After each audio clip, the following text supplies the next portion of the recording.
Okay, so this is a response video for Question Christ. I think your name is Pete. Okay. So, you had asked what it is that Wiccans believe, why it is that Wiccans believe what they believe. So, hopefully this won't turn into a two-part video, but it might. First of all, you keep mentioning our eternal destiny. Well, Wiccans do not believe in a heaven or hell construct. So the idea that we're going to go there if we don't believe the right thing is kind of a ridiculous concept to Wiccans. I mean, it's not trying to demean you or anything like that. It's just, you know, it doesn't fit into our belief system. I'm gonna shake it down for you as easy as I can for someone who doesn't know much about Wicca. Wicca is a newer way of looking at old religion, basically. We take old religious concepts, that is pre-Christian, indigenous religious concepts, and also new philosophical concepts to make our religion. If you know who Joseph Campbell is, Joseph Campbell was a big one of the influencers on Gerald Gardner for the research that he did to discover the commonalities and the archetypes of the gods of our ancestors.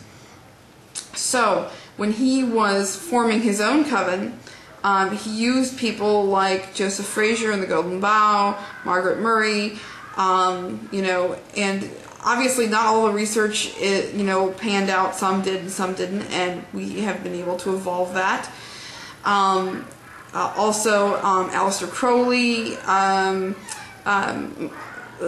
Madame Blavatsky, Dion Fortune, John Dee, Eliphas Levi, and other well-known occultists to help form this kind of hybrid religion between witchcraft and occultism and you know,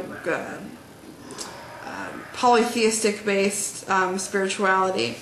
Now, many different Wiccans will have different ways that they look at their gods, but basically what it comes down to is that we see an inherent duality within the universe. For example, the sun and the moon, the night and day. These things are things that we can look at and see that are tangible to us. We couple that with the Aristotelian idea of the classical elements.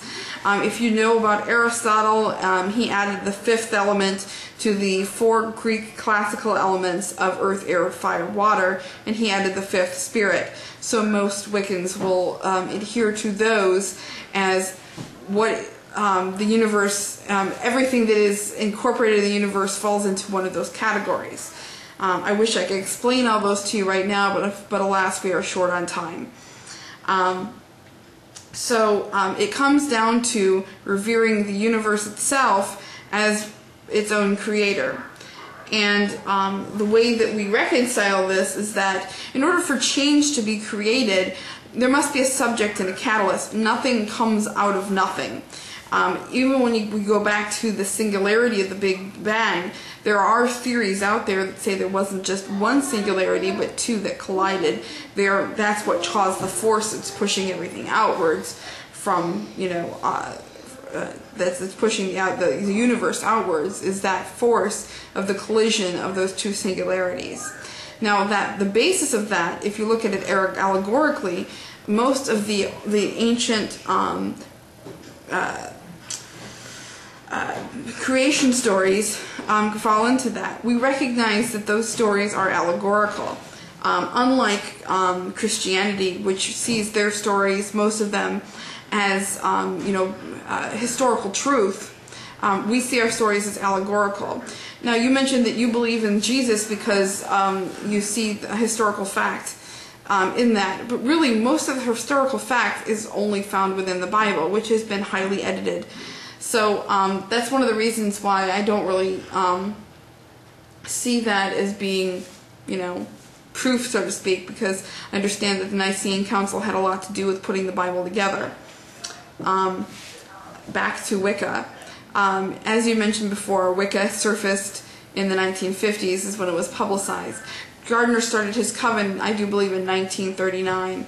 But it was based on earlier work. He had been in several different occult organizations before forming his coven, including the Scottish Rite of the Freemasons. He also was inducted into the Order of Thelema.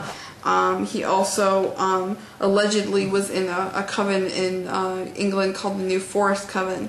He also studied in India and brought with him a lot of Eastern influence into Wicca as well, which is where we get our idea of kind of the law of reciprocity, so to speak, or the law of three, which you might have heard of.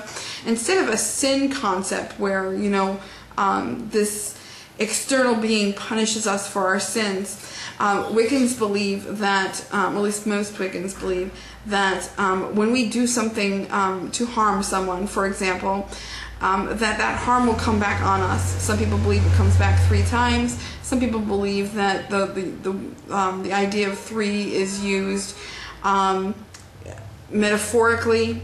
Other people believe that it's an equal reciprocity, kind of like Newton's third law. But regardless, we do see that there is a reciprocal event to our actions. If we are good to people, they will be good to us in return. If we are bad to people, we will get bad, you know, negative energy in return. So that system to me makes sense, and I can back it up with, you know, I'm talking about Newton's physics, and even going into things like string theory, but I don't have time to explain that right now. Let me think, what else? I hope that kind of sums up what it is. Oh, and when it comes to the concept of magic, we understand that in this world there are tangible and intangible elements, hence the 5th element, spirit, and that there is energy that we can use to create change in conformity with our own will. That is magic. Everyone does this. I've said before in a couple different videos that everyone does things in conformity with their own will. Some people realize it and some people don't. The people who realize it, who are wise to it, are the wisecrafters, otherwise called the witches, or people who practice witchcraft. So I hope that answers your questions. I'd love to start a dialogue if you have any more. And blessed be.